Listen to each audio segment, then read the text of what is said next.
Por que eu escolhi o mestrado profissional?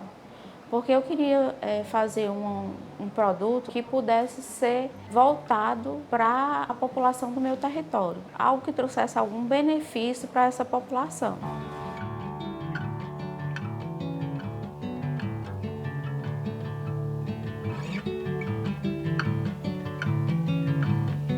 Primeiro foi feita uma revisão integrativa, né, com vários estudos, e também eu fiz um estudo com uma organização não governamental, que era a Criança Segura. O que os estudos deixavam lacunas, a Criança Segura fechou essas lacunas.